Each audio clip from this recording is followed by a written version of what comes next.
नमस्कार। पिछली बार हमने बात की थी कि भारत ने आजादी की लड़ाई आखिर लड़ी क्यों। आज चलिए उससे कदम आगे बढ़ते हैं और ये समझते हैं कि हमारे नेताओं ने उस लड़ाई को जीत कर दरअसल क्या बनाने का सपना देखा था। तो सवाल ना बहुत सीधा सा है। हाँ, लड़ाई अंग्रेजों को हटाने के लिए तो थी, लेकिन उससे कई बढ़कर हमारे नेता बनाना क्या चाहते थे। आप सोचिए, ये संघर्ष सिर्फ किसी को हटाने के बारे में नहीं था, ये कुछ नया, कुछ स्थायी बनाने के बारे में था। एक तरह से कहें तो देश के लिए एक बिल्कुल नया ऑपरेटिंग सिस्टम तैयार करने के बारे में। तो फिर ये ऑपरेटिंग सिस्टम है क्या? चलिए इसकी गहराई में उतरते हैं। और इसकी शुरुआत होती है एक देश की आत्मा को समझने से, मतलब एक कॉन्स्टिट्यूशन को उसके सही मायनों में डिफाइन करने से। तो ये कॉन्स्टिट्यूशन आखिर होता क्या है? देखिए, ये सिर्फ कोई मोटी सी कानून की किताब नहीं है। नहीं, ये असल में उन आदर्शों का, उन सिद्धांतों का एक बयान है जिसके आधार पर कोई भी देश ये तय करता है कि वो भविष्य में कैसा बनना चाहता है। ये सरकार और नागरिकों के बीच का जो रिश्ता है ना, उसे एकदम साफ साफ बताता है। मतलब सरकार के पास क्या पावर होगी और लोगों के पास क्या अधिकार होंगे। तो एक तरह से ये देश के भविष्य का ब्लूप्रिंट है। पर सवाल ये है कि इस ब्लूप्रिंट में आखिर होता क्या है? इसे राज्य की आत्मा या सोल ऑफ द स्टेट भी कहा जाता है। और ये बात ना बहुत गहरी है। मतलब कॉन्स्टिट्यूशन सिर्फ नियमों का एक कलेक्शन नहीं है। ये तो किसी भी देश की असल पहचान है, उसका कैरेक्टर है, उसके वैल्यूज का आईना है। ये हमें बताता है कि एक देश के तौर पर हम सब कौन हैं और किन उसूलों पर खड़े होना चाहते हैं। लेकिन यहाँ एक छोटा सा पेज है, एक बहुत ही इंटरेस्टिंग पेज, जिसे कहते हैं डेमोक्रेटिक पैराडॉक्स, यानी लोकतांत्रिक विरोधाभास। और इसको समझना बहुत जरूरी है। तो ये विरोधाभास है क्या? देखिए, दुनिया में जितने भी लोकतांत्रिक देश हैं, लगभग सभी के पास एक कॉन्स्टिट्यूशन जरूर होता है। ये तो एक नियम जैसा हो गया। लेकिन इसका उल्टा सच नहीं है। मतलब हर वो देश जिसके पास कॉन्स्टिट्यूशन है, जरूरी नहीं कि वो लोकतांत्रिक भी हो। अरे कोई भी तानाशाह अपने हिसाब से एक संविधान लिख सकता है ना? तो असली सवाल ये नहीं है कि संविधान है या नहीं। असली सवाल तो ये है कि उस दस्तावेज के अंदर लिखा क्या है और क्या उसकी आत्मा वाकई में सच में लोकतांत्रिक है। तो सवाल उठता है कि ये जो एक लिखित संविधान का आइडिया है, जहां नागरिकों को अधिकार दिए जाते हैं, ये मॉडर्न सोच आई कहाँ से? खैर, इसकी जड़ें हमें मिलती हैं इतिहास में, दुनिया के पहले और सबसे बड़े उदाहरण से, द अमेरिकन प्रेसिडेंट। और ये जानना बहुत ही दिलचस्प है कि अमेरिका ने 1776 में आज़ादी तो हासिल कर ली, लेकिन अपना कॉन्स्टिट्यूशन उन्होंने बनाया पूरे 11 साल बाद, 1787 में। अब ये जो क्रम है, ये हमें सिखाता क्या है? ये सिखाता है कि पहले आप राजनीतिक आज़ादी हासिल करते हैं और फिर उस कीमती आज़ादी को बचाने के लिए, उसे सुरक्षित रखने के लिए एक मजबूत लिखित कानूनी ढांचा तैयार करते हैं। तो जब भारत के हमारे फाउंडिंग फादर्स देश का भविष्य तय कर रहे थे, तो जाहिर है उनके सामने सिर्फ अमेरिकन मॉडल तो था नहीं। उस वक्त दुनिया में सरकार चलाने के कई और भी सिस्टम मौजूद थे, और सही रास्ता चुनने के लिए ये जरूरी था कि इन सारे विकल्पों को पहले ठीक से समझा जाए। जैसे कि एक था कम्युनिस्ट सिस्टम, जहां सारी की सारी इकोनॉमिक और पॉलिटिकल पावर एक ही पार्टी या सरकार के हाथ में होती है। फिर था मोनार्चिक यानी राजशाही, और टोटलिटेरियन मतलब तानाशाही, जहां देश की किस्मत का फैसला बस एक ही इंसान करता है। और हाँ, एक तीसरा सिस्टम भी था, ओलिगार्किक, मतलब कुछ चुनिंदा लोगों का शासन, जहां सारी पावर कुछ अमीर और पावरफुल परिवारों या ग्रुप्स के हाथ में होती है, आम जनता के हाथ में नहीं। तो इन सारे ग्लोबल मॉडल्स को स्टडी करने के बाद भारत के संस्थापकों ने बहुत सोच समझकर एक ऐसा रास्ता चुना जो भारत की हजारों साल पुरानी डाइवर्सिटी और हमारे भविष्य की उम्मीदों दोनों के लिए एकदम सही हो। उन्होंने ओलिगार्किक और टोटलिटेरियन जैसे मॉडल्स को तो सीधे सीधे रिजेक्ट कर दिया। उनका सिर्फ एक ही लक्ष्य था, एक ऐसा सिस्टम बनाना जहां पावर का असली सोर्स देश के लोग हों, ना कोई राजा, ना कोई छोटा सा ग्रुप। और इस बड़े सपने को सिर्फ कागज पर नहीं, बल्कि असलियत में मुमकिन बनाने के लिए एक बहुत मजबूत कानूनी ढांचे की जरूरत थी, यानी एक कॉन्स्टिट्यूशन की, जो इस लोकतंत्र की ढाल बन सके। तो ठीक है, अब तक हमने ये देख लिया कि कॉन्स्टिट्यूशन क्या होता है और भारत के लिए ये इतना जरूरी क्यों था। व्हाट और व्हाई तो क्लियर हो गया। अब बात करते हैं व्हेन की, मतलब इस सपने को सच करने का काम आखिर शुरू कब हुआ। ये तो तय हो चुका था कि रास्ता यही है, लेकिन सवाल ये है कि इस पर काम शुरू कब हुआ। आपको जानकर शायद हैरानी होगी कि इसकी कहानी आज़ादी से भी कई साल पहले 1928 में शुरू हो जाती है। और वो कहानी क्या थी, ये हम जानेंगे अपने अगले डिस्कशन में। नमस्कार। तो पिछली बार हम लोगों ने ये समझा था कि आखिर एक कॉन्स्टिट्यूशन, एक संविधान होता क्या है। तो चलिए आज उस सफर पर निकलते हैं और ये देखते हैं कि भारत के लिए एक संविधान की मांग आखिर शुरू कैसे हुई। ये कहानी बहुत दिलचस्प है। तो सवाल ये है कि आखिर एक साधारण सा विचार पूरे देश की इतनी बड़ी मांग में तब्दील कैसे हो गया। देखिए, ये कोई रातों रात हुई घटना तो थी नहीं। ये एक क्रमिक विकास था, एक एवोल्यूशन जो धीरे धीरे कदम दर कदम आगे बढ़ा। इस पूरी कहानी को समझने के लिए हमें 3 बहुत ही अहम पड़ावों को देखना होगा। 1928, जहां पहला ड्राफ्ट बना, फिर 1934, जब एक निर्णायक विचार सामने आया, और आखिर में 1935, जब इसे एक आधिकारिक मांग बना दिया गया। ये 3 माइलस्टोन्स हमें दिखाते हैं कि कैसे सिर्फ 7 सालों में ये आंदोलन मजबूत हुआ। तो चलिए कहानी शुरू करते हैं 1928 से। यही वो साल है जब पहली बार भारतीयों ने मिलकर अपना खुद का एक कॉन्स्टिट्यूशनल फ्रेमवर्क बनाने की एक बहुत बड़ी और पहली कोशिश की। तो आखिर ये नेहरू रिपोर्ट थी क्या? असल में ये भारत के लिए एक संविधान का शुरुआती ड्राफ्ट था। इसे बनाया था ऑल पार्टीज कॉन्फ्रेंस ने, जिसकी अध्यक्षता मोतीलाल नेहरू कर रहे थे। पर इसकी असली अहमियत क्या थी? देखिए, ये पहली बार एक ठोस सबूत था कि भारतीय अपने देश का शासन चलाने के लिए खुद का फ्रेमवर्क बना सकते हैं। ये एक बहुत बड़ा पॉलिटिकल पॉइंट। तो ठीक है, नेहरू रिपोर्ट कानूनों का एक ड्राफ्ट थी, एक बहुत अच्छा पहला कदम, पर यह काफी नहीं था। सोच को अब इससे भी एक कदम आगे जाना था। एक नया और कहीं ज्यादा शक्तिशाली विचार अब उभरने वाला था। और यहीं से कहानी पहुंचती है साल 1934 में। यहां एक बिल्कुल नया और क्रांतिकारी कॉन्सेप्ट सामने आता है। ये था कॉन्स्टिट्यूएंट असेंबली का आइडिया, और इसे पेश किया था एमएन रॉय ने। तो ये कॉन्स्टिट्यूएंट असेंबली आखिर होती क्या है? सीधी सी भाषा में समझें तो ये चुने हुए प्रतिनिधियों की एक बॉडी होती है, जिसे किसी देश का संविधान बनाने या उसे अपनाने के खास मकसद से ही इकट्ठा किया जाता है। ये सिर्फ एक कमेटी नहीं है, ये वो असेंबली है जो देश का सर्वोच्च कानून बनाएगी। तो अब आप इस बड़े कंसेप्चुअल लीप को समझिए। 1928 की नेहरू रिपोर्ट कानूनों का एक प्रस्तावित ड्राफ्ट थी, यानी कुछ खास अधिकारों के लिए एक रिक्वेस्ट। वहीं 1934 का कॉन्स्टिट्यूएंट असेंबली का आइडिया कानून बनाने की पूरी मशीनरी की मांग थी। अब बात अधिकारों की मांग करने की नहीं, बल्कि अधिकार तय करने की शक्ति की मांग पर आ गई थी। अब देखिए, कोई भी आइडिया कितना भी पावरफुल क्यों ना हो, उसे पॉलिटिकल बैकिंग की जरूरत होती है। और 1935 में ठीक यही हुआ। अब वक्त था इस आइडिया को एक आधिकारिक मांग में बदलने का। साल था 1935, और इस साल देश की सबसे बड़ी पॉलिटिकल पार्टी यानी इंडियन नेशनल कांग्रेस ने आधिकारिक तौर पर इस आइडिया को अपनी मांग बना लिया। इस एक कदम के बाद कॉन्स्टिट्यूएंट असेंबली का विचार अब सिर्फ बुद्धिजीवियों के बीच की बहस नहीं रह गया था। अब यह भारत की सबसे बड़ी पॉलिटिकल पार्टी की केंद्रीय मांग बन चुका था, द सेंट्रल डिमांड। तो ठीक है, अब रांग तो रख दी गई थी, पर इससे पहले कि हम ये देखें कि ब्रिटिश एम्पायर ने इस पर क्या प्रतिक्रिया दी, चलिए एक झलक देखते हैं कि इन सारी कोशिशों का जो अंतिम प्रोडक्ट था, यानी हमारा संविधान, उसका डीएनए कैसा है। हमारा संविधान एक अनोखा मिश्रण है। ये पार्टली रिजिड है और पार्टली फ्लेक्सिबल। रिजिड इसलिए कि इसके जो कोर आइडियल्स हैं, जो मूल सिद्धांत हैं, उन्हें बदलना बेहद मुश्किल है। और फ्लेक्सिबल इसलिए ताकि समय और बदलती ज़रूरतों के साथ इसमें ज़रूरी संशोधन किए जा सकें। ये बहुत ही सोचा समझा बैलेंस है। तो चलिए इस पूरे सफ़र को एक बार जल्दी से समराइज करते हैं। यात्रा एक साधारण सी ड्राफ्ट से शुरू होकर एक ऐसी राजनीतिक मांग तक कैसे पहुंची जिसे अनदेखा नहीं किया जा सकता था। ये एवोल्यूशन 3 स्टेप्स में हुआ। पहला, 1928 का द ड्राफ्ट, जब मोतीलाल नेहरू की रिपोर्ट ने यह साबित किया कि भारतीय ये काम कर सकते हैं। दूसरा, 1934 का द आइडिया, जब एमएन रॉय ने कॉन्स्टिट्यूएंट असेंबली का विचार सामने रखा। और तीसरा, 1935 की द डिमांड, जब आईएनसी ने इसे अपना ऑफिशियल पॉलिटिकल गोल बना लिया। तो अब मांग रखी जा चुकी थी, स्टेज पूरी तरह सेट था।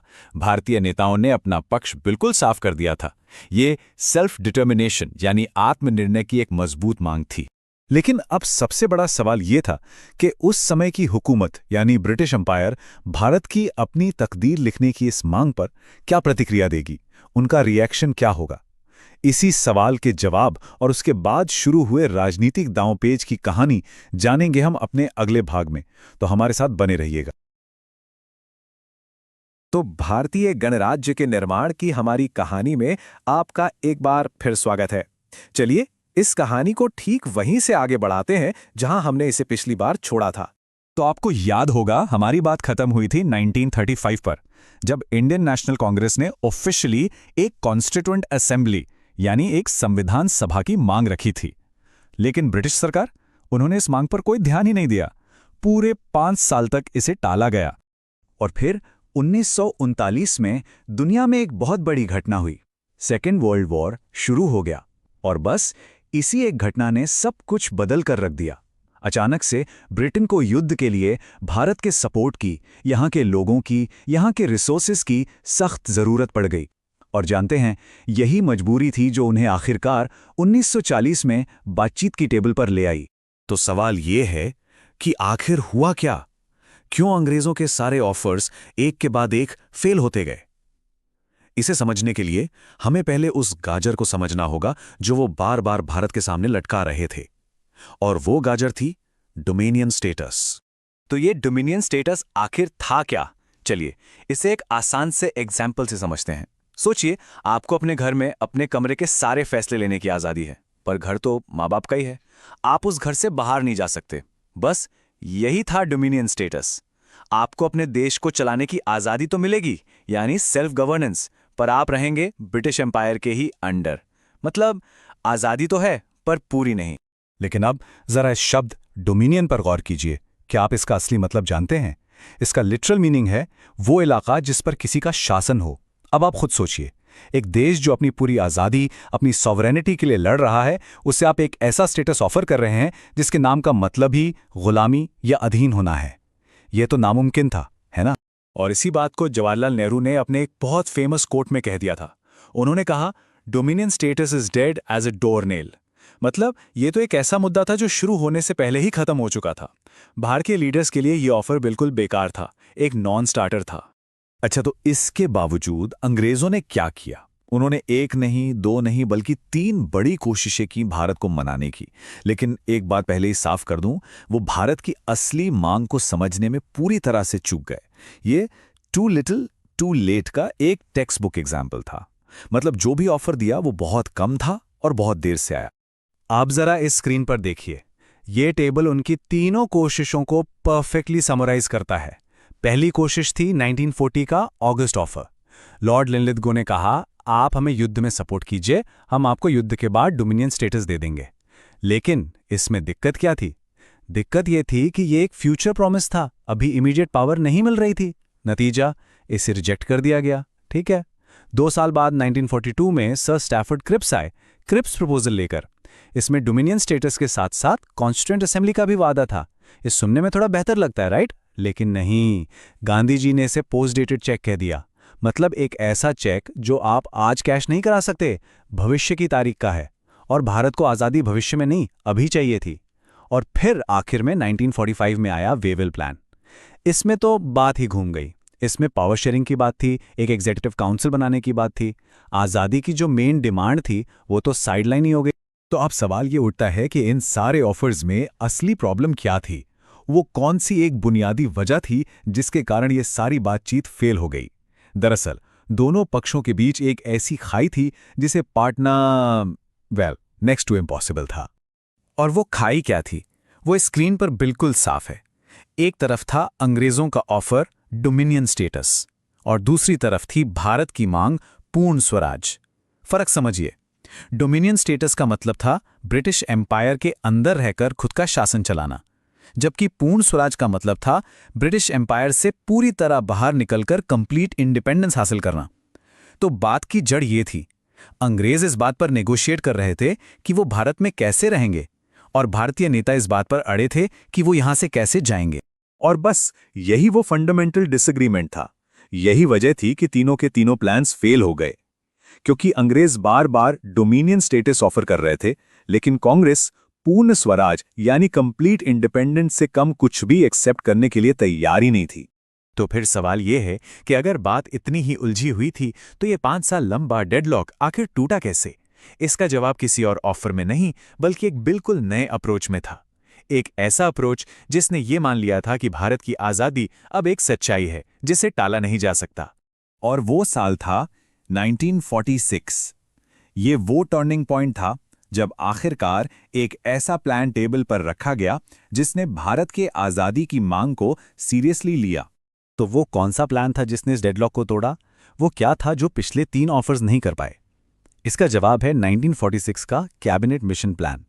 और ये प्लान क्या था, इसमें क्या खास था, यही हम जानेंगे अपनी कहानी के अगले हिस्से में। तो हमारे साथ बने रहिएगा। नमस्कार। पिछली बार हमने अपनी बात एक ऐसे मोड़ पर छोड़ी थी जहां भारत की आज़ादी का रास्ता एक बहुत बड़े पॉलिटिकल डेडलॉक पर आकर रुक गया था। तो चलिए कहानी को ठीक वहीं से आगे बढ़ाते हैं। तो साल है 1946। हवा में एक अजीब सी बेचैनी है।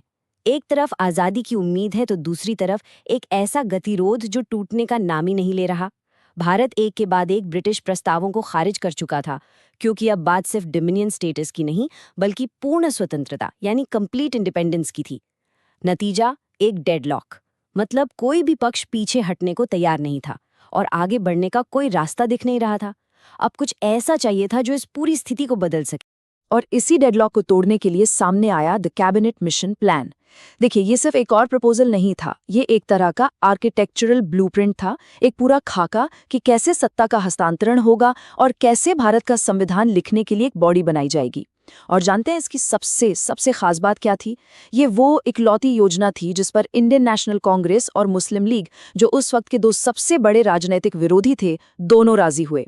ये अपने आप में किसी चमत्कार से कम नहीं था। तो चलिए इस ब्लूप्रिंट को परत दर परत खोल कर देखते हैं। हम इसे स्टेप बाय स्टेप समझेंगे, ठीक एक आर्किटेक्ट की तरह। और शुरुआत करेंगे उस समस्या से जिसे हल करने के लिए ये पूरा प्लान बनाया ही गया था। तो प्रॉब्लम थी क्या आखिर? जैसा कि हमने कहा, डोमिनियन स्टेटस का आइडिया तो अब पूरी तरह से खत्म हो चुका था। भारत अब ब्रिटिश साम्राज्य के अंदर एक जूनियर पार्टनर बनकर नहीं रहना चाहता था। और आखिरकार ब्रिटिश सरकार को भी ये बात समझ आ गई थी कि अब पूर्ण स्वराज ही एकमात्र रास्ता है। तो अब सवाल इफ का नहीं, हाउ का था। सत्ता हस्तांतरण कैसे होगा, इसके लिए एक आखिरी वर्कएबल प्लान की जरूरत थी। अपनी पिछली गलतियों से सीखते हुए इस बार ब्रिटिश सरकार ने कोई कसर नहीं छोड़ी। इस बार कोई अकेला दूत नहीं भेजा गया, नहीं, इस बार उन्होंने अपनी ए टीम भेजी, एक हाई पावर्ड मिशन जिसमें कैबिनेट के 3 सबसे सीनियर सदस्य शामिल थे, ताकि ये सुनिश्चित हो सके कि इस बार ये मिशन सफल हो। और ये थे वो 3 वास्तुकार, chairman Lord Pethick Lawrence, A.V. Alexander और एक चेहरा जो पहले से ही जाना पहचाना था, सर स्टैफर्ड क्रिप्स। जी हाँ, ये वही क्रिप्स थे जिनका 1942 का मिशन फेल हो गया था। उनका इस टीम में वापस होना ही ये बताता था कि ब्रिटिश सरकार इस बार कितनी सीरियस थी। दांव पर बहुत कुछ लगा था। और इस बात को हमें बार बार दोहराना होगा क्योंकि ये बहुत ज़रूरी है। ये इतिहास का वो पल था जब 2 सबसे बड़े विरोधी, कांग्रेस और मुस्लिम लीग, किसी एक बात पर सहमत हुए। ये समझौता ही वो चाबी थी जिसने भारत का संविधान बनाने की प्रक्रिया का ताला खोला। इसके बिना शायद कहानी कुछ और ही होती। अच्छा, तो अब जब ये तय हो गया कि एक संविधान सभा यानी कॉन्स्टिट्यूएंट असेंबली बनेगी, तो सवाल था कि ये दिखेगी कैसी, इसमें कौन लोग होंगे। ये ब्लूप्रिंट कोई हवाई बात नहीं थी, बल्कि ये पूरी तरह से नंबर्स और एक प्रिसाइज मैथमेटिकल फॉर्मूला पर आधारित थी। और वो मैजिक नंबर था 389। ये तय हुआ कि संविधान सभा में कुल 389 सदस्य होंगे। अब ये कोई रैंडम नंबर नहीं था, इसे बहुत सोच समझ कर निकाला गया था ताकि 1946 के उस अविभाजित भारत के हर हिस्से को रिप्रेजेंटेशन मिल सके। पर ये 389 का आंकड़ा आया कहाँ से? चलिए इसे तोड़कर समझते हैं। तो इन 389 सीटों को मोटे तौर पर 2 हिस्सों में बांटा गया। पहला और बड़ा हिस्सा था 296 सीटों का, जो ब्रिटिश इंडिया से आनी थी, और दूसरा हिस्सा था 93 सीटों का, जो प्रिंसली स्टेट्स यानी देसी रियासतों से आनी थी। अब ये समझना बहुत जरूरी है कि ये 2 तरह का भारत आखिर था क्या। देखिए, ब्रिटिश इंडिया वो इलाके थे जिन पर अंग्रेजों का सीधा शासन था, जहां ब्रिटिश कानून सीधे लागू होते थे, जैसे बॉम्बे, मद्रास, बंगाल। दूसरी तरफ थीं 500 से भी ज्यादा प्रिंसली स्टेट्स या रियासतें, जैसे हैदराबाद, मैसूर, कश्मीर। यहाँ शासन तो भारतीय राजा महाराजा या नवाब करते थे, लेकिन आखिरी लगाम अंग्रेजों के हाथ में ही थी। तो एक था सीधा ब्रिटिश राज और दूसरा था राजाओं के जरिए इनडायरेक्ट ब्रिटिश राज। अब अगर हम ब्रिटिश इंडिया की 296 सीटों पर थोड़ा और जूम करें तो इन्हें भी आगे बांटा गया था। इनमें से 292 सीटें 11 बड़े गवर्नर्स प्रोविंसेस से आनी थीं, जो उस वक्त के बड़े राज्य थे, और बाकी बची 4 सीटें 4 छोटे चीफ कमिश्नर्स प्रोविंसेस से आनी थी, जो सीधे केंद्र से शासित होते थे, कुछ कुछ आज की यूनियन टेरिटरीज की तरह। तो ठीक है, नंबर्स हमारे पास हैं, स्ट्रक्चर भी है, लेकिन सबसे बड़ा सवाल, इन 389 कुर्सियों पर लोग बैठेंगे कैसे? क्या आम जनता वोट डालने वाली थी? नहीं, तरीका इससे कहीं ज्यादा पेचीदा और दिलचस्प था। इसका फंडामेंटल प्रिंसिपल बहुत सिंपल था, आबादी के हिसाब से रिप्रेजेंटेशन। मोटे तौर पर हर 10 लाख लोगों पर एक सीट। लेकिन भारत की विविधता को देखते हुए एक और परत जोड़ी गई। ब्रिटिश इंडिया में सीटों को 3 मुख्य समुदायों में बांटा गया, मुस्लिम, सिख और जनरल। जनरल में बाकी सब आ जाते थे, हिंदू, ईसाई, पारसी वगैरह। ये कोशिश थी कि किसी भी बड़े अल्पसंख्यक समूह को ये न लगे कि उनकी आवाज को दबाया जा रहा है। और यहीं पर इस असेंबली का हाइब्रिड यानी मिला जुला कैरेक्टर साफ दिखता है। ब्रिटिश इंडिया की 296 सीटों पर चुनाव तो होना था, पर वो इनडायरेक्ट था, यानी जनता सीधे वोट नहीं करती, बल्कि उनके चुने हुए प्रोविंशियल असेंबली के सदस्य वोट करते। वहीं दूसरी तरफ प्रिंसली स्टेट्स की 93 सीटों पर कोई चुनाव नहीं था।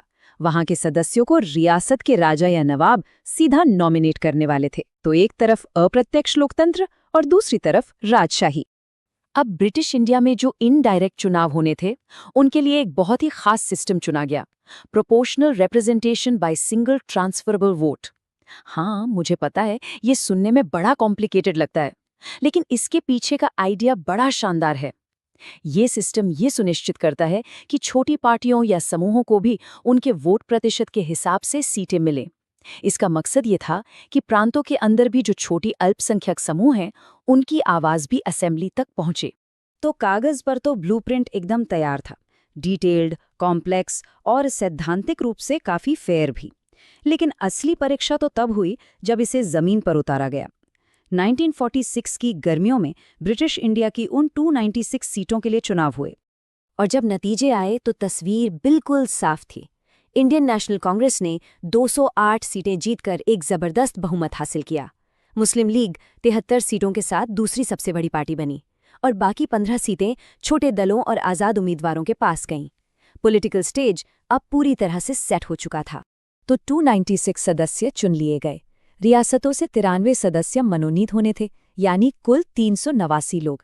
असेंबली तैयार। खैर, कहानी में असली ट्विस्ट तो अब आना बाकी था। सवाल ये है कि क्या वाकई वो सभी 389 सदस्य अपनी सीट लेने के लिए आए, जैसा कि ब्लूप्रिंट में सोचा गया था? जवाब है नहीं। मुस्लिम लीग ने, जो एक अलग देश पाकिस्तान की अपनी मांग पर अड़ी थी, इस संविधान सभा का बॉयकॉट यानी बहिष्कार कर दिया, और इसके कुछ ही समय बाद देश के बंटवारे की दर्दनाक सच्चाई भी सामने आ गई। इसका मतलब ये था कि जो ब्लूप्रिंट इतनी मेहनत से बनाया गया था, वो अब बदल चुका था। भारत का नक्शा और साथ ही संविधान सभा की संरचना दोनों हमेशा के लिए बदलने वाले। बंटवारे के बाद वो सदस्य जो अब पाकिस्तान बन चुके इलाकों से थे, वो चले गए, और भारतीय संविधान सभा की कुल संख्या 389 से घटकर 299 रह गई। और यही वो 299 सदस्य थे जिनके कंधों पर दुनिया के सबसे बड़े लोकतंत्र का संविधान लिखने का ऐतिहासिक काम आने वाला। तो अगस्त 1946 तक तस्वीर ये थी। तमाम उतार चढ़ाव और बदलावों के बावजूद एक मशीनरी तैयार हो चुकी थी। भारत के हिस्से के सदस्य चुने जा चुके थे, संविधान सभा आधिकारिक तौर पर बन चुकी थी, यानी नींव अब रखी जा चुकी थी।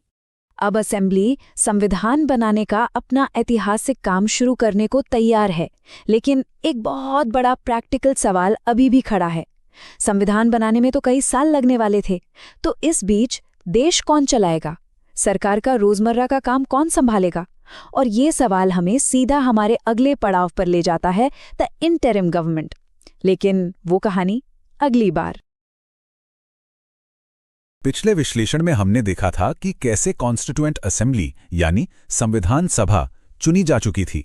उसका काम था भारत का संविधान लिखना, लेकिन एक सवाल उठता है, जब भविष्य का संविधान लिखा जा रहा था तब उस वक्त देश कौन चला रहा था? तो चलिए आज इसी सवाल के जवाब से कहानी को आगे बढ़ाते हैं। सोचिए, एक नया राष्ट्र जन्म ले रहा था। देश के लिए एक नई रूल बुक, एक नया संविधान तैयार किया जा रहा था। लेकिन सबसे बड़ा और जरूरी सवाल ये था कि इस बीच देश का डे टू डे एडमिनिस्ट्रेशन, मतलब रोजमर्रा का शासन प्रशासन कौन संभालेगा? ये एक बहुत बड़ी चुनौती थी जिसका हल फौरन चाहिए था। और इसी चुनौती का जवाब था द इंटरिम गवर्नमेंट, हिंदी में कहें तो अंतरिम सरकार। अब जैसा कि नाम से ही जाहिर है, ये एक टेम्पररी गवर्नमेंट थी, एक अस्थायी व्यवस्था। इसका एक ही मकसद था, भारत के ब्रिटिश राज से एक आजाद रिपब्लिक बनने तक का जो सफर था, उस ट्रांजिशन पीरियड को ठीक से मैनेज करना। तो चलिए इस गवर्नमेंट इन वेटिंग की कहानी में थोड़ा और गहरा उतरते हैं। इसको समझने का सबसे अच्छा तरीका है कि इसे दो युगों के बीच का एक पुल समझिए। एक तरफ था 200 साल का ब्रिटिश राज और दूसरी तरफ था एक स्वतंत्र भारत का भविष्य। ये सरकार बस उसी पुल का काम कर रही थी। इस सरकार का कार्यकाल वैसे तो 1 साल से भी कम का था, लेकिन ये साल बहुत ही ज्यादा महत्वपूर्ण था। जैसा कि इस टाइमलाइन पे दिख रहा है, ये सितंबर 1946 में बनी और अगस्त 1947 में इंडिपेंडेंस एंड पार्टीशन के साथ ही भंग हो गई। इसी दौरान फरवरी 1947 में एक बड़ा बदलाव हुआ। लॉर्ड माउंटबैटन नए वाइसरॉय बनकर आए और उनका सीधा काम था भारत में सत्ता के हस्तांतरण को तेज करना। अब बात करते हैं सबसे दिलचस्प चीज की। इस सरकार की आर्किटेक्चर ऑफ पावर कैसी थी, मतलब असली ताकत किसके हाथ में थी? ये समझना जरूरी है क्योंकि इसका स्ट्रक्चर बहुत ही अनोखा था। एक डुअल कमांड स्ट्रक्चर था, यानी सत्ता के 2 केंद्र थे। चलिए देखते हैं कैसे। और वो बंटवारा यहां साफ दिखता है। कानूनी तौर पर यानी de jure सरकार के मुखिया थे president of the executive council और ये पद था ब्रिटिश वाइसरॉय के पास। लेकिन असल में यानी de facto सरकार को चला कौन रहा था? वो थे वाइस प्रेसिडेंट जवाहरलाल नेहरू, जो एक प्रधानमंत्री की तरह ही काम कर रहे थे। मतलब कागज पर तो अधिकार अंग्रेजों का था, लेकिन रोजमर्रा के फैसले लेने और उन्हें लागू करने की असली ताकत अब भारतीयों के हाथ में आ चुकी थी। अब सरकार के अंदर की कहानी पर आते हैं, जहां असली ड्रामा चल रहा था। ये कोई आम कैबिनेट नहीं थी, ये थी एक कैबिनेट ऑफ राइवल्स, यानी प्रतिद्वंदियों का मंत्रिमंडल। ये सरकार 2 ऐसी राजनीतिक ताकतों से बनी थी जो एक दूसरे की कट्टर विरोधी थीं। ये एक बेहद नाजुक गठबंधन था, एक फ्रेजाइल कोलिशन। असल में ये इंडियन नेशनल कांग्रेस और मुस्लिम लीग का एक साथ मिलकर एक अखंड भारत पर शासन करने का पहला और आखिरी गंभीर प्रयास था। दोनों की सोच, दोनों के लक्ष्य एक दूसरे से बिल्कुल अलग थे और इसीलिए ये गठबंधन अपनी नींव से ही कमजोर था। तो ये रहा उस कैबिनेट का पूरा ढांचा। सरकार के विभागों को पोर्टफोलियोज या मंत्रालय कहते हैं। अब जरा ध्यान से देखिए, जो सबसे अहम पोर्टफोलियोज थे, जैसे एक्सटर्नल अफेयर्स यानी विदेश मामले और होम अफेयर्स यानी गृह मामले, वो कांग्रेस के बड़े नेताओं नेहरू और पटेल के पास थे। दूसरी तरफ मुस्लिम लीग को भी कॉमर्स, लॉ और सबसे अहम फाइनेंस यानी वित्त मंत्रालय दिया गया। ये सत्ता को बैलेंस करने की एक कोशिश थी, पर इसी बैलेंस में एक बहुत बड़ी समस्या छुपी हुई, और वो समस्या थी एक फाइनेंशियल चोक पॉइंट। इस कैबिनेट में एक ऐसा मंत्रालय था जो बाकी पूरी सरकार के लिए एक रणनीतिक रुकावट बन गया और आपसी टकराव की सबसे बड़ी वजह बना। तो जरा सोचिए, किस मंत्रालय के पास सबसे ज्यादा स्ट्रेटेजिक पावर रही होगी? होम मिनिस्ट्री या डिफेंस? जवाब शायद थोड़ा चौंकाने वाला है। वो मंत्रालय था फाइनेंस मिनिस्ट्री, वित्त मंत्रालय, और ये था मुस्लिम लीग के लियाकत अली खान के पास। यही था वो स्ट्रेटेजिक चोक पॉइंट। कैसे? बहुत सिंपल है। सरकार के किसी भी काम के लिए पैसा चाहिए और हर खर्च की मंजूरी आखिर में फाइनेंस मिनिस्ट्री ही देती थी। लियाकत अली खान ने इस ताकत का इस्तेमाल कांग्रेस के मंत्रियों के हर प्रस्ताव में अड़ंगा डालने के लिए किया। इसका नतीजा ये हुआ कि सरकार के अंदर लगातार एडमिनिस्ट्रेटिव फ्रिक्शन बना रहा और काम में रुकावटें आती रहीं। इस अनुभव ने कांग्रेस के नेताओं को यकीन दिला दिया कि मुस्लिम लीग के साथ मिलकर सरकार चलाना लगभग नामुमकिन है। तो इस पूरे ऐतिहासिक प्रयोग की लेगेसी, इसकी विरासत क्या रही? सच तो यह है कि अंतरिम सरकार का ये तजुर्बा सीधे तौर पर भारत के विभाजन यानी पार्टीशन की जमीन तैयार कर रहा था। इस सरकार को समझने का सबसे अच्छा तरीका है ये ट्रेनिंग व्हील्स वाली एनालॉजी। जैसे साइकिल सीखते वक्त ट्रेनिंग व्हील सहारा देते हैं, ठीक वैसे ही इस सरकार ने नेहरू और पटेल जैसे नेताओं को शासन चलाने का जरूरी एडमिनिस्ट्रेटिव एक्सपीरियंस दिया। लेकिन इन्हीं ट्रेनिंग व्हील्स ने यह भी साफ कर दिया कि कांग्रेस और मुस्लिम लीग की साइकिल एक साथ नहीं चल सकती। इसने उन दरारों को और भी गहरा कर दिया जो आखिरकार पार्टीशन की वजह बनी। तो एक तरफ ये इंटरिम गवर्नमेंट देश चलाने की कोशिश कर रही थी और दूसरी तरफ कॉन्स्टिट्यूएंट असेंबली अपना ऐतिहासिक काम शुरू करने के लिए पूरी तरह तैयार थी। मंच सज चुका था। तो क्या दिसंबर 1946 में उस असेंबली हॉल के अंदर कदम रखने के लिए तैयार हैं? हमारी अगली पड़ताल वहीं से शुरू होगी। तो पिछली चर्चा में हमने भारत के संविधान के जन्म की कहानी शुरू की थी, है ना? हमने देखा था कि आखिर ये कॉन्स्टिट्यूएंट असेंबली यानी हमारी संविधान सभा बनी कैसी थी, वो चुनाव, वो सदस्यों का चयन, वो पूरी प्रक्रिया।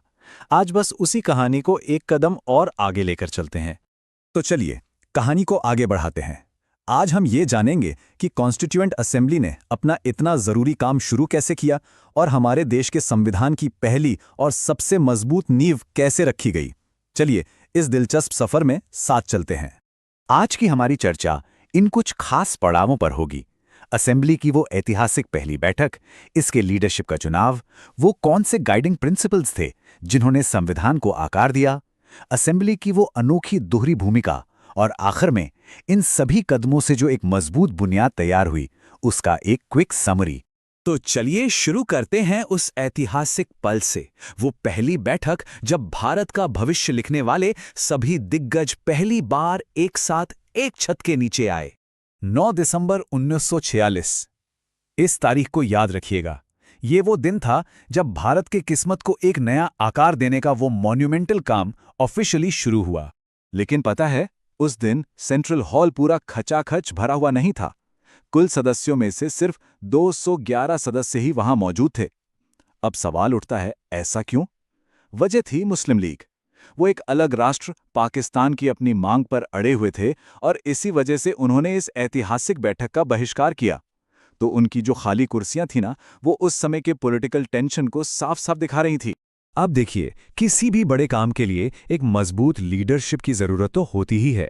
इसलिए असेंबली का अगला कदम था उन आर्किटेक्ट्स को चुनना जो इस कॉम्प्लेक्स प्रोसेस को गाइड करने वाले थे। लीडरशिप को चुनने का काम 2 स्टेजेस में हुआ। पहले तो काम को फौरन शुरू करने के लिए एक टेम्पररी प्रेसिडेंट यानी एक अस्थायी अध्यक्ष को अपॉइंट किया गया और फिर परमानेंट अधिकारियों का चुनाव हुआ। और यहाँ एक बहुत ही दिलचस्प बात है, टेम्परेरी प्रेसिडेंट को चुनने के लिए असेंबली ने एक फ्रेंच परंपरा को अपनाया जिसे फ्रेंच प्रैक्टिस कहा जाता है। अब ये है क्या? देखिए, इस परंपरा के हिसाब से सदन का जो सबसे सीनियर मोस्ट मतलब सबसे उम्रदराज सदस्य होता है, उसी को इंटरिम हेड बना दिया जाता है। ये एक तरह से सम्मान और अनुभव को प्राथमिकता देना हुआ और इसी प्रैक्टिस को फॉलो करते हुए डॉक्टर सच्चिदानंद सिन्हा को असेंबली का पहला अस्थायी अध्यक्ष चुना गया। इसके तुरंत बाद असेंबली ने अपनी परमानेंट लीडरशिप टीम को चुना। ये वो लोग थे जिन्हें आने वाले सालों में सभी डिबेट्स और डिसीजंस को गाइड करना था। डॉक्टर राजेंद्र प्रसाद को बनाया गया प्रेसिडेंट यानी अध्यक्ष, एच.सी. मुखर्जी बने वाइस प्रेसिडेंट यानी उपाध्यक्ष और बी.एन. राव जो एक कानूनी मामलों के विशेषज्ञ थे, उन्हें कॉन्स्टिट्यूशनल एडवाइजर यानी संवैधानिक सलाहकार नियुक्त किया गया। अच्छा, लीडरशिप तो तय हो गई, पर अगला और सबसे बड़ा सवाल था कि संविधान किस दिशा में जाएगा, उसकी आत्मा क्या होगी। इसके लिए एक फिलोसॉफिकल ब्लूप्रिंट की, एक वैचारिक रोडमैप की जरूरत थी। ये ब्लूप्रिंट सामने आया ऑब्जेक्टिव रेजोल्यूशन के रूप में। 13 दिसंबर 1946 को जवाहरलाल नेहरू ने इसे पेश किया। इस पर 1 महीने से भी ज्यादा समय तक खूब बहस हुई और आखिरकार 22 जनवरी 1947 को इसे सर्वसम्मति से अपना लिया गया। ये प्रस्ताव सिर्फ एक दस्तावेज नहीं था, इसने हमारे कॉन्स्टिट्यूशनल स्ट्रक्चर के जो फंडामेंटल्स थे, जो मूल सिद्धांत थे और जो फिलॉसफी थी, उसकी नींव रखी। इसने ये तय किया कि हम कैसा राष्ट्र बनाना चाहते हैं, हमारे मूल क्या होंगे और हमारे नागरिकों के अधिकार क्या होंगे। इस प्रस्ताव का पूरा सार इस एक पावरफुल लाइन में छिपा है: भारत को एक स्वतंत्र संप्रभु गणराज्य यानी इंडिपेंडेंट सॉवरेन रिपब्लिक घोषित करने का एक दृढ़ और गंभीर संकल्प। और जानते हैं, यही संकल्प बाद में हमारे संविधान की प्रस्तावना यानी प्रियम्बल का आधार बना। 1947 में जब भारत आजाद हुआ, तो कॉन्स्टिट्यूएंट असेंबली में एक बहुत ही यूनिक दोहरी भूमिका निभाई। इसे सिर्फ संविधान ही नहीं बनाना था, बल्कि एक नए आज़ाद हुए देश को चलाना भी था। ये स्लाइड इस ड्यूअल रोल को एकदम साफ कर देती है। जब असेंबली एक संविधान बनाने वाली बॉडी यानी अ कॉन्स्टिट्यूशन मेकिंग बॉडी के तौर पर मिलती थी, तो इसके अध्यक्षता करते थे डॉक्टर राजेंद्र प्रसाद। लेकिन जब यही असेंबली एक लेजिस्लेटिव बॉडी यानी एक संसद के तौर पर काम करती थी, मतलब देश के लिए कानून बनाती थी, तब इसके अध्यक्षता जीवी मावलंकर करते थे, जो बाद में भारत की पहली लोकसभा के अध्यक्ष भी बने। तो आसान शब्दों में कहें तो कॉन्स्टिट्यूएंट असेंबली ने भारत की पहली संसद यानी फर्स्ट पार्लियामेंट ऑफ इंडिया के तौर पर भी काम किया। ये एक ही समय में देश का भविष्य भी लिख रही थी और उसके प्रेजेंट को मैनेज भी कर रही थी। वाकई एक असाधारण जिम्मेदारी थी ये। तो चलिए, अब तक हमने जो भी बातें की हैं उन्हें फटाफट से समराइज करते हैं और देखते हैं कि संविधान के लिए वो कौन से फाउंडेशनल पिलर्स यानी बुनियादी स्तंभ थे जो अब तक तैयार हो चुके थे। इन शुरुआती कुछ महीनों में 4 बहुत जरूरी काम पूरे हुए।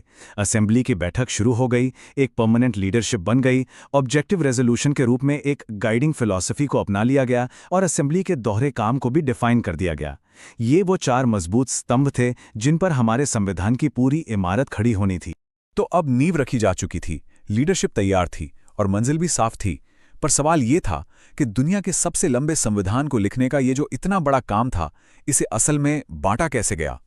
मतलब सोच कर देखिए, एक ही हॉल में बैठकर हर एक आर्टिकल पर बहस करना तो प्रैक्टिकली इम्पॉसिबल था। तो फिर इस पहाड़ जैसे काम को छोटे छोटे मैनेजेबल हिस्सों में कैसे तोड़ा गया? बस यही जानेंगे हम अपनी अगली कड़ी में। नमस्कार। पिछली बार हमने देखा था कि कैसे भारत की कॉन्स्टिट्यूएंट असेंबली यानी संविधान सभा एक साथ आई थी एक नए राष्ट्र का भविष्य लिखने के लिए। लेकिन सबसे बड़ा सवाल ये था कि जहां सैकड़ों अलग अलग विचार और आवाजें हों, वहां इतने बड़े और अहम काम को अंजाम कैसे दिया जाए? आज हम उसी शानदार कमिटी सिस्टम को समझेंगे जिसने इस नामुमकिन से लगने वाले काम को मुमकिन बनाया। तो सबसे बड़ा चैलेंज यही था कि सैकड़ों अलग अलग आवाजों और बहसों को लेकर उन्हें एक संगठित दस्तावेज में कैसे ढाला जाए। ये कुछ एक ऑर्केस्ट्रा को कंडक्ट करने जैसा था, जहां हर इंस्ट्रूमेंट की अपनी एक अलग धुन है, पर उन सबको मिलाकर एक खूबसूरत सिम्फनी तैयार करनी है। इसका सल्यूशन और ज्यादा बहस में नहीं, बल्कि ऑर्गेनाइजेशन की एक ब्रिलियंट सिस्टम में था। एक आर्किटेक्चरल मास्टर प्लान, मतलब एक ऐसा नक्शा जो हर चीज को उसकी सही जगह पर रखे। इसे एक भव्य इमारत के निर्माण की तरह समझिए, जिसके लिए एक ठोस नींव, मजबूत स्तंभ और एक बहुत ही डिटेल्ड प्लानिंग की जरूरत होती है। तो आज हम इसी ब्लूप्रिंट को स्टेप बाय स्टेप समझेंगे। हम देखेंगे कि ये काम कितना विशाल था, फिर जानेंगे कि ये कमेटी का ब्लूप्रिंट क्या था, संविधान के 4 मुख्य स्तंभ कौन थे, उन स्पेशलिस्ट टीम्स के काम को देखेंगे जिन्होंने हर छोटी बड़ी चीज को परखा, और आखिर में हम ये देखेंगे कि ये सब फाइनल ड्राफ्ट तक कैसे पहुंचा। तो चलिए शुरू करते हैं। सबसे पहले इस काम के स्कोप को समझना बहुत जरूरी है। सोचकर देखिए, एक पूरे सब कॉन्टिनेंट के हर पहलू के लिए नियम कानून लिखना कोई मजाक नहीं था। अगर एक ही बड़ा ग्रुप हर छोटी बड़ी बात पर बहस करने बैठता तो शायद ये काम कभी पूरा ही नहीं हो पाता। तो इस चुनौती का जवाब क्या था? जवाब था कमिटी सिस्टम, यानी समिति प्रणाली। ये डिवीजन ऑफ लेबर या श्रम विभाजन का एक क्लासिक उदाहरण था। मतलब एक बहुत बड़े काम को छोटे छोटे मैनेजेबल हिस्सों में बांट दो, ताकि हर हिस्से पर एक्सपर्टीज के साथ और पूरी एफिशिएंसी के साथ काम हो सके। इसे ऐसे समझते हैं, मान लीजिए कि एक ही बड़ी कंस्ट्रक्शन साइट पर हर कोई हर काम कर रहा है। उसकी जगह कई एक्सपर्ट टीम्स बना दी गई। हर टीम के पास अपना एक ब्लूप्रिंट, अपना एक नक्शा था। एक टीम फाउंडेशन पर काम कर रही थी, तो दूसरी दीवारों पर और कोई तीसरी छत पर। बिल्कुल यही अप्रोच अपनाया गया। तो इस महान इमारत की नींव रखने के लिए ऐसी 8 मेजर कमिटीज यानी प्रमुख समितियां बनाई गईं। ये नए राष्ट्र के मुख्य आर्किटेक्चरल पिलर्स यानी वो वास्तुशिल्प स्तंभ थे जिन पर पूरे संविधान का ढांचा टिकना था। और इन मेजर कमिटीज के साथ साथ 13 माइनर कमिटीज यानी छोटी समितियां भी थीं। इन्हें खास और बारीकियां देखने का काम सौंपा गया था। ये किसी इमारत की वायरिंग, प्लम्बिंग और फिनिशिंग की तरह थीं। यही वो डिटेल्स थीं जो संविधान को सिर्फ एक ढांचा नहीं, बल्कि एक फंक्शनल और जिंदा दस्तावेज बनाने वाली थी। चलिए अब इन मेन कमिटीज के काम को और गहराई से देखते हैं, और इसे समझने का सबसे अच्छा तरीका है उन 4 दिग्गजों के काम को देखना जिन्होंने इन समितियों का नेतृत्व किया। ये इस महान प्रयास के लीड आर्किटेक्ट्स थे। पहले थे जवाहरलाल नेहरू। इनका मुख्य फोकस फेडरल स्ट्रक्चर पर था, यानी केंद्र और राज्यों के बीच शक्तियों का बंटवारा कैसे होगा। साथ ही उन्होंने प्रिंसली स्टेट्स, यानी वो रियासतें जो ब्रिटिश राज में सेमी इंडिपेंडेंट थीं, उनके साथ केंद्र सरकार के संबंधों की रूपरेखा भी तैयार की। देखिए, उनकी अध्यक्षता वाली कमिटीज के नाम से ही उनका काम साफ हो जाता है। Union power committee, union constitution committee और स्टेट्स कमेटी। इन सभी का एक ही लक्ष्य था, भारत के यूनियन यानी केंद्रीय स्तंभ को मजबूती से स्थापित करना। दूसरे स्तंभ थे सरदार वल्लभ भाई पटेल। उन्हें 500 से ज्यादा रियासतों को भारत में मिलाने की वजह से द ग्रेट यूनाइटर भी कहा जाता है। जाहिर है, उन्होंने प्रांतीय शासन और हर नागरिक के अधिकारों जैसे बेहद जरूरी क्षेत्रों की जिम्मेदारी संभाली। प्रोविंशियल कॉन्स्टिट्यूशन कमेटी और advisory committee on fundamental rights, minorities and tribal and excluded areas की अध्यक्षता करते हुए उन्होंने देश के अलग अलग प्रांतों को एक सूत्र में पिरोने और उनके नागरिकों के हकों की रक्षा करने में अपनी ऐतिहासिक भूमिका निभाई। तीसरे स्तंभ थे डॉक्टर राजेंद्र प्रसाद। वो कॉन्स्टिट्यूएंट असेंबली के अध्यक्ष थे, तो उनकी समितियां इस पूरी प्रक्रिया का कह सकते हैं इंजन रूम थीं। वो नियम, प्रक्रियाएं और व्यवस्थाएं बना रही थीं जिनसे संविधान निर्माण का काम बिना किसी रुकावट के आगे बढ़ सके। उनकी रूल्स ऑफ प्रोसीजर कमेटी और स्टीयरिंग कमेटी ने यह पक्का किया कि संविधान बनाने की पूरी मशीन बिना रुके और प्लान के मुताबिक चले। इन्हीं कमेटीज ने बहस के नियम तय किए और ये इंश्योर किया कि हर आवाज को सुना जाए। और फिर आते हैं हमारे चौथे स्तंभ, डॉक्टर B.R. अम्बेडकर, जिन्हें शायद इस पूरे महायज्ञ का सबसे महत्वपूर्ण, सबसे क्रिटिकल काम सौंपा गया। उन्हें बाकी सभी समितियों के काम को एक जगह इकट्ठा करके फाइनल डॉक्यूमेंट लिखने की जिम्मेदारी दी गई थी। उन्होंने ड्राफ्टिंग कमेटी यानी मसौदा समिति की अध्यक्षता की। इस कमेटी का काम था कि बाकी सभी कमेटीज के काम के अलग अलग धागों को उठाए और उन्हें एक सिंगल कोहेरेंट दस्तावेज में बुन दे जो भारत के संविधान का अंतिम स्वरूप हो। अच्छा, इन 4 स्तंभों के अलावा भी कई स्पेशलिस्ट टीम्स थीं जिन्होंने बहुत जरूरी टेक्निकल डिटेल्स को संभाला। फाइनेंस और स्टाफ की व्यवस्था से लेकर राष्ट्रीय ध्वज के डिजाइन तक और सिटीजनशिप जैसे पेचीदा मुद्दों पर भी इन्होंने काम किया। ये वो टीमें थीं जिन्होंने हर छोटी बड़ी बात को बहुत बारीकी से परखा। यहाँ हम देख सकते हैं कि डॉक्टर राजेंद्र प्रसाद और B. पट्टाभी सीतारमैया जैसे कुछ नेताओं ने एक से ज्यादा कमिटीज की अध्यक्षता की। ये उनकी वाइड एक्सपर्टीज और संविधान निर्माण की प्रक्रिया में उनकी मल्टीफैसेटेड भूमिका को दिखाता है। इन समितियों ने सुप्रीम कोर्ट की शक्तियों को डिफाइन करने से लेकर सिटीजनशिप जैसे कॉम्प्लेक्स मुद्दे को सुलझाने तक हर काम किया, जो कि देश के बंटवारे के बाद एक बहुत ही सेंसिटिव सब्जेक्ट बन गया था। मतलब किसी भी डिटेल को यूं ही नहीं छोड़ा गया था। तो इन सभी मेजर और माइनर कमिटीज के काम से रिपोर्ट्स, आइडियाज और रिकमेंडेशंस का एक विशाल भंडार तैयार हुआ और ये सारी मेहनत एक ही अंतिम लक्ष्य की ओर बढ़ रही थी, संविधान के फाइनल ड्राफ्ट का निर्माण।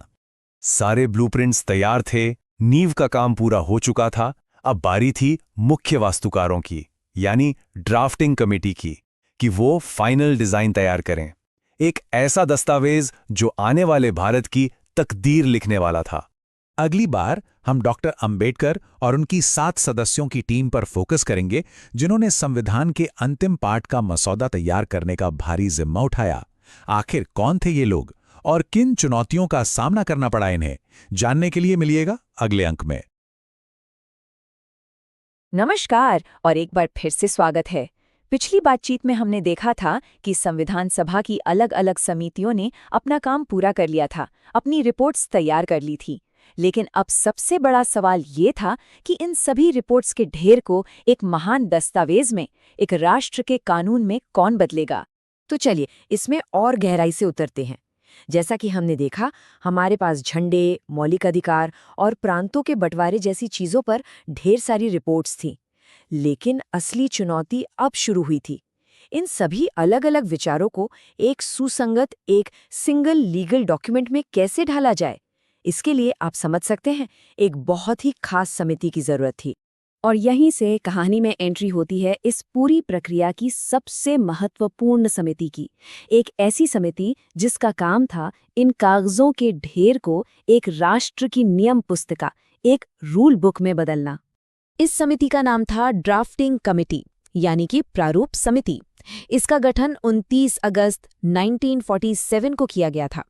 अब इस तारीख पर जरा गौर कीजिए, ये भारत की आज़ादी के ठीक 2 हफ्ते बाद की तारीख है।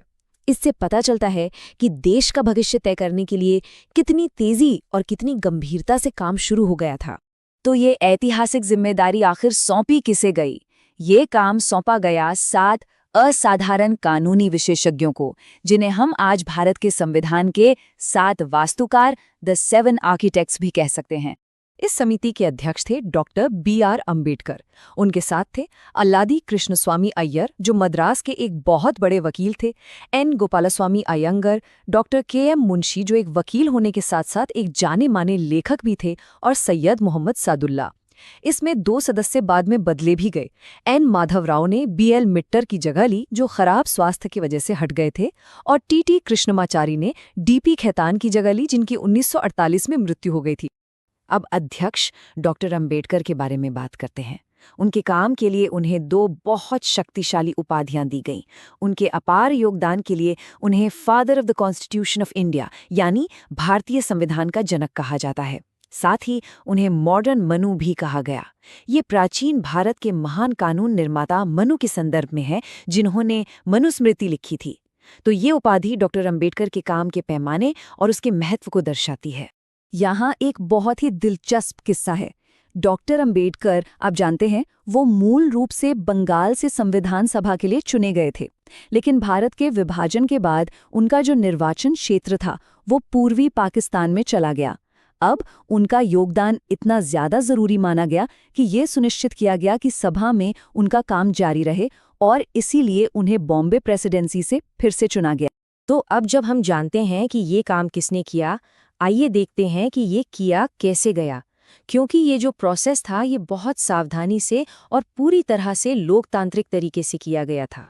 समिति ने, आप यकीन नहीं मानेंगे, अविश्वसनीय गति से काम किया। पहला मसौदा यानी फर्स्ट ड्राफ्ट फरवरी 1948 में पब्लिश किया गया। इसके बाद पब्लिक स्क्रूटनी यानी सार्वजनिक जांच का दौर चला, और आखिर में फाइनल ड्राफ्ट नवंबर 1948 में सभा में पेश कर दिया गया। तो इस प्रक्रिया की सबसे जरूरी बात यह है कि पहला मसौदा प्रकाशित होने के बाद भारत के लोगों को इस पर चर्चा करने और संशोधन यानी अमेंडमेंट सुझाने के लिए पूरे 8 महीने का समय दिया गया था। 8 महीने! ये कोई मामूली बात नहीं थी। ये सिर्फ एक औपचारिकता नहीं थी। ये इस बात का सबसे बड़ा सबूत था कि भारत का सर्वोच्च कानून अपने लोगों की आवाज के साथ बनाया जा रहा था।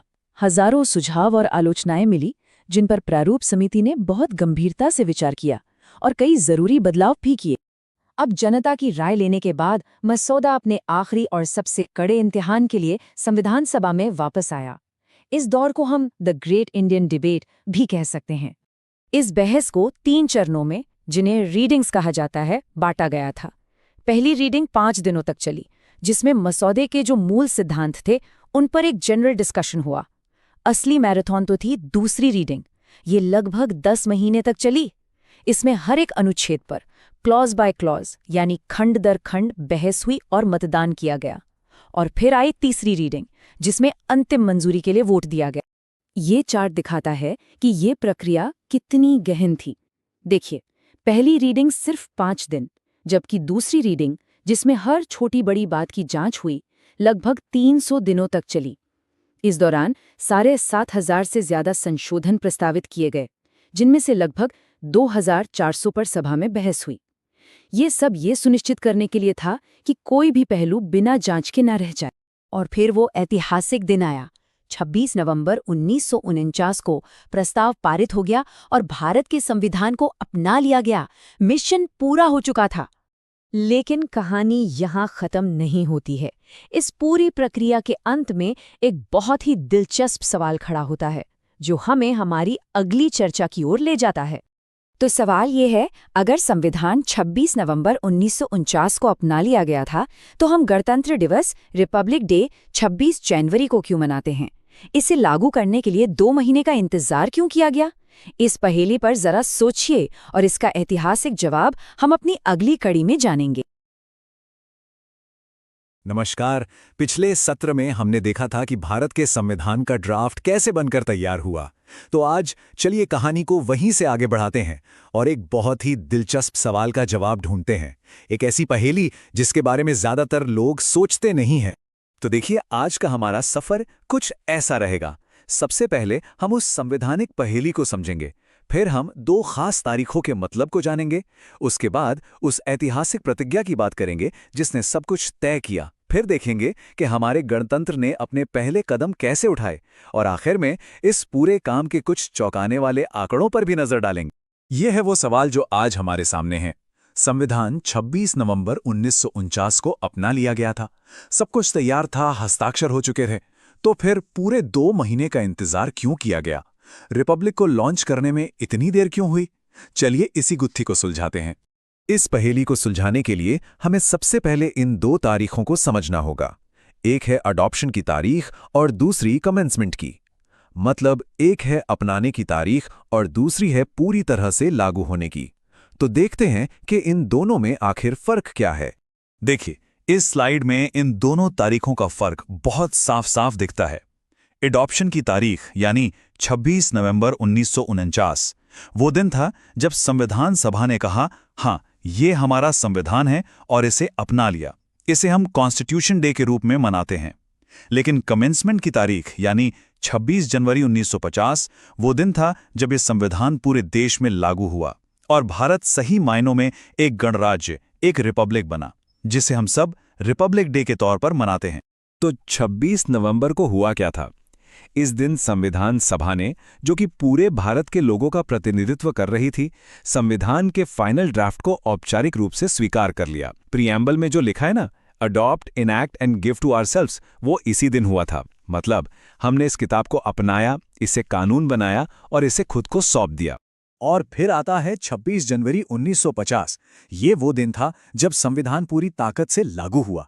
इस दिन ने पुराने अंग्रेजी कानूनों जैसे कि गवर्नमेंट ऑफ इंडिया एक्ट 1935 और इंडियन इंडिपेंडेंस एक्ट 1947 को पूरी तरह से खत्म कर दिया। और सबसे जरूरी बात, इसी दिन भारत का स्टेटस एक ब्रिटिश डोमिनियन से बदलकर एक सॉवरेन रिपब्लिक यानी एक संप्रभु गणराज्य का हो गया। तो फिर सवाल वही है, 2 महीने का इंतजार क्यों? इस पहेली का जवाब हमें किसी कानूनी किताब में नहीं मिलेगा। इसका जवाब छिपा है हमारे स्वतंत्रता संग्राम के इतिहास में। वजह कानूनी नहीं बल्कि ऐतिहासिक और बहुत भावनात्मक थी। और ये स्लाइड पूरी कहानी बयां करती है। देखिए, बात शुरू हुई दिसंबर 1929 में, जब लाहौर में कांग्रेस के अधिवेशन में पूर्ण स्वराज का प्रस्ताव पास हुआ। यानी अब हमें पूरी आज़ादी चाहिए थी। उस प्रस्ताव के बाद 26 जनवरी 1930 के दिन को पहले पूर्ण स्वराज दिवस के तौर पर मनाया गया। तो ठीक 20 साल बाद हमारे संविधान निर्माताओं ने 1930 की उसी ऐतिहासिक प्रतिज्ञा को सम्मान देने के लिए 26 जनवरी की तारीख चुनी। ये सिर्फ एक तारीख नहीं थी, ये एक भावना थी, एक इतिहास था। तो अब आप समझ गए होंगे, ये 2 महीने का इंतजार असल में कोई देरी नहीं थी, बल्कि ये आज़ादी की लड़ाई के एक बहुत बड़े पल को हमेशा के लिए अमर बनाने का एक सोचा समझा फैसला था। अच्छा, तो ये तो समझ आ गया कि इंतजार क्यों किया, पर इससे एक और सवाल खड़ा होता है ना, कि अगर पूरा संविधान 26 जनवरी को लागू हुआ तो उन 2 महीनों में 26 नवंबर से 26 जनवरी तक देश कैसे चला? क्या कोई कानूनी खालीपन, जिसे लीगल वैक्यूम कहते हैं, पैदा हो गया था? नहीं, बिल्कुल नहीं। हमारे संविधान बनाने वाले बहुत दूर की सोचते थे। उन्होंने किसी भी तरह के लीगल वैक्यूम से बचने के लिए कुछ बेहद जरूरी प्रावधानों को 26 नवंबर 1949 से ही लागू कर दिया, जैसे कि नागरिकता यानी सिटीजनशिप से जुड़े आर्टिकल्स, ताकि ये साफ हो जाए कि भारत का नागरिक कौन है। इलेक्शन से जुड़े प्रावधान, ताकि देश के पहले चुनाव की तैयारी शुरू हो सके। और एक प्रोविजनल पार्लियामेंट यानी अस्थायी संसद का भी इंतजाम किया गया, ताकि देश का कामकाज चलता रहे। और जो संविधान का दिल और आत्मा है, यानी हमारे फंडामेंटल राइट्स और डायरेक्टिव प्रिंसिपल्स, उन सभी को 26 जनवरी 1950 की ग्रैंड लॉन्च के लिए बचाकर रखा गया। ये एक तरह से एक नए युग की प्रतीकात्मक शुरुआत थी, जहां नागरिकों को उनके असली अधिकार मिल रहे थे। चलिए, अब खत्म करने से पहले एक बार उस जबरदस्त मेहनत को याद करते हैं जो इस दस्तावेज को बनाने में लगी थी। ये कोई छोटा मोटा काम नहीं था, आंकड़े खुद इसकी कहानी बताते हैं।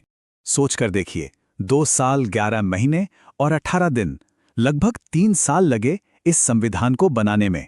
इस दौरान दुनिया के लगभग 60 संविधानों को पढ़ा गया, उनकी अच्छी बातों को समझा गया और फिर भारत के लिए एक बेहतरीन ढांचा तैयार किया गया। संविधान सभा की कुल 11 बैठकें हुईं जो 165 दिनों तक चलीं। इन 165 दिनों में सिर्फ बातें नहीं हुईं बल्कि जबरदस्त बहस हुई। हर एक शब्द, हर एक क्लॉज पर चर्चा हुई। 2000 से भी ज्यादा संशोधनों पर विचार किया गया था। ये दिखाता है कि प्रक्रिया कितनी लोकतांत्रिक और गहरी थी।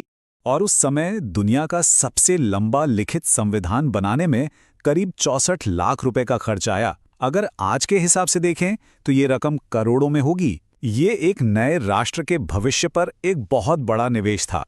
और ये है वो अंतिम दस्तावेज जो हमारे सामने आया। एक प्रियम्बल यानी प्रस्तावना, 395 आर्टिकल्स, 22 पार्ट्स और 8 शेड्यूल्स। वाकई एक नए राष्ट्र के लिए एक बहुत ही व्यापक दस्तावेज जिसमें हर पहलू को शामिल करने की कोशिश की गई। तो कुल मिला के कहानी ये है कि हमारे संविधान की 2 जन्मतिथियां हैं। एक है 26 नवंबर 1949 जब इसका जन्म हुआ, और दूसरी है 26 जनवरी 1950 जब ये पूरी तरह से जीवित हुआ, स्वतंत्रता संग्राम की यादों का सम्मान करने के लिए। और दोनों ही तारीखें हमारे लिए बहुत खास हैं। लेकिन रुकिए, कहानी अभी खत्म नहीं हुई है। हमने तारीखों की बात की, आंकड़ों की बात की, पर संविधान सिर्फ एक कानूनी दस्तावेज नहीं था, वो कला का एक खूबसूरत नमूना भी था। तो सवाल यह है कि वो कौन लोग थे, वो कौन कलाकार और सुलेखक थे जिन्होंने संविधान की असली कॉपी को अपने हाथों से सजाया और लिखा था। जानेंगे अगली बार। हमारे साथ जरूर जुड़िएगा। नमस्कार। पिछले विश्लेषण में हमने देखा कि भारत के संविधान का कानूनी मसौदा कैसे तैयार हुआ, लेकिन कहानी यहीं खत्म नहीं होती। असल में जब कानून लिख लिए गए तब एक और भी दिलचस्प सफर शुरू हुआ। तो सवाल ये है कि कानून तो बन गए थे, लेकिन एक कानूनी दस्तावेज को एक राष्ट्रीय धरोहर, एक मास्टरपीस में कैसे बदला गया। आज हम इसी अनोखे सफर को देखेंगे जहां कानून कला से मिलता है और एक राष्ट्र की पहचान बनती है। चलिए इस कहानी में गहराई से उतरते हैं और शुरुआत करते हैं एक बहुत ही चौंकाने वाले फैक्ट से। क्या आप जानते हैं कि भारत का संविधान कोई छपी हुई किताब नहीं है? ये हाथ से बनी एक बेमिसाल कलाकृति है। जी हाँ, बिल्कुल सही सुना। भारत का जो ओरिजिनल संविधान है उसे टाइप या प्रिंट नहीं किया गया था। उसका एक एक शब्द हाथ से लिखा गया है। तो ये सिर्फ एक लीगल डॉक्यूमेंट नहीं है, ये हमारे देश की कला और कारीगरी का एक जीता जागता सबूत है। तो अब सवाल उठता है कि इस मास्टरपीस को, इस शाहकार को बनाया किसने? कौन थे वो कलाकार जिनके हाथों ने इन शब्दों को कागज पर उतारा? चलिए जानते हैं। इस काम को समझने के लिए हमें एक खास कला को जानना होगा। अंग्रेजी में इसे कहते हैं कैलीग्राफी। इसका मतलब है पेन या ब्रश से बहुत ही सुंदर सजावटी तरीके से लिखने की कला। और हमारा संविधान इसी कैलीग्राफी का एक बेहतरीन नमूना है। और मजे की बात यह है कि इस मुश्किल काम को 2 अलग-अलग माहिरों ने किया था। जो अंग्रेजी वर्जन था उसे लिखा था प्रेम बिहारी नारायण रायजादा ने अपने बेहद खूबसूरत लहराते हुए इटालिक अंदाज में, और जो हिंदी वर्जन था उसे अपनी कला से संवारा था वसंत कृष्ण वैद्य ने। इस दस्तावेज की जो मुख्य भाषा थी वो अंग्रेजी थी, लेकिन यहाँ एक और दिलचस्प बात है। संविधान सभा की जो सरकारी मुहर थी उस पर एक हाथी का निशान था। और ये कोई रैंडम चॉइस नहीं था। हाथी को उसकी ताकत, समझदारी और स्थिरता के लिए चुना गया था। बिल्कुल वही गुण जो हमारे संविधान निर्माता दुनिया के सबसे बड़े संविधान में देखना चाहते थे। अब देखिए, एक तरफ तो ये किताब लिखी जा रही थी, लेकिन ठीक उसी वक्त एक और बहुत जरूरी काम हो रहा था। संविधान सभा नए भारत के लिए राष्ट्रीय प्रतीकों को चुन रही थी। मतलब एक नई पहचान गढ़ी जा रही थी। ये टाइमलाइन सिर्फ तारीखें नहीं है, इसके पीछे एक बहुत गहरी सोच है। देखिए, हमारा राष्ट्रीय ध्वज 22 जुलाई 1947 को मतलब आज़ादी से ठीक पहले अपनाया गया, ताकि जिस दिन भारत आज़ाद हो तो हमारे पास फहराने के लिए अपना झंडा हो। फिर मई 1949 में कॉमनवेल्थ की सदस्यता लेकर दुनिया को अपना इरादा बताया, और आखिर में गणतंत्र बनने से ठीक 2 दिन पहले 24 जनवरी 1950 को राष्ट्रगान और राष्ट्रगीत को अपनाकर देश को उसकी आत्मा दी। और यही तारीख 24 जनवरी 1950 हमें संविधान सभा की आखिरी और सबसे ऐतिहासिक बैठक पर ले आती है। ये दिन कई मायनों में बहुत खास था। जरा सोचिए, सिर्फ एक दिन में 3 कितने बड़े ऐतिहासिक फैसले लिए गए। पहला, जन गण मन को भारत का राष्ट्रगान चुना गया। दूसरा, वंदे मातरम जो आज़ादी की लड़ाई का नारा था उसे राष्ट्रगीत का दर्जा मिला। और तीसरा, डॉक्टर राजेंद्र प्रसाद को आज़ाद भारत के पहले राष्ट्रपति के तौर पर चुना गया। एक ही दिन में देश को अपनी आवाज़, अपनी आत्मा और अपना पहला नागरिक तीनों मिल गए। और फिर आया वो पल जिसका सबको इंतजार था। उस दिन संविधान सभा के 284 सदस्यों ने संविधान की 3 प्रतियों पर अपने दस्तखत किए। 284 ये सिर्फ एक नंबर नहीं है, ये उस एकता और संकल्प का प्रतीक है जिससे इस महान दस्तावेज का जन्म हुआ। और बस उन हस्ताक्षरों के साथ ही संविधान को बनाने का वो लंबा और मुश्किल सफर पूरा हुआ। सालों की मेहनत आखिरकार रंग लाई। लेकिन रुकिए, कहानी में सिर्फ बड़े बड़े नेता ही नहीं थे। कुछ ऐसे भी हीरो थे जो पर्दे के पीछे काम कर रहे थे, जिनका योगदान इतना जरूरी था कि उनके बिना शायद ये काम पूरा ही नहीं हो पाता। और इन नायकों में 15 बहुत ही असाधारण महिलाएं थीं। सोचिए, एक ऐसे दौर में जब दुनिया में ज्यादातर महिलाएं राजनीति से दूर थीं, ये 15 महिलाएं भारत का भविष्य लिख रही थीं। इनमें राजकुमारी अमृत कौर जैसी हस्तियां थीं जो आगे चलकर भारत की पहली हेल्थ मिनिस्टर बनी, सुचेता कृपलानी जो पहली महिला मुख्यमंत्री बनी, और सरोजिनी नायडू भी शामिल। और फिर थे वो लोग जो इस पूरी मशीन के इंजन थे, जैसे BN राव, संवैधानिक सलाहकार जिन्होंने पहला ड्राफ्ट बनाया था, SN मुखर्जी, चीफ ड्राफ्ट्समैन जो मुश्किल से मुश्किल कानूनी भाषा को आसान बनाने में माहिर थे, और HV अयंगर जो सभा के सचिव थे और ये पक्का करते थे कि हर काम स्मूथली हो। सच कहें तो इनके बिना ये सपना शायद कागज पर ही रह जाता। तो इस तरह एक सफर जो एक 1934 में एक मांग के साथ शुरू हुआ था, आखिरकार 1950 में अपनी मंजिल पर पहुंचा। एक सपना जो कई पीढ़ियों ने देखा था, वो अब हकीकत बन चुका था। किताब तैयार थी, साइन हो चुकी थी, एक नया देश खड़ा था। पर अब असली सवाल सामने था। कागज पर लिखे ये खूबसूरत शब्द, ये कानून करोड़ों लोगों की जिंदगी को कैसे बदलेंगे, और ये कैसे तय करेंगे कि भारत का भविष्य कैसा होगा।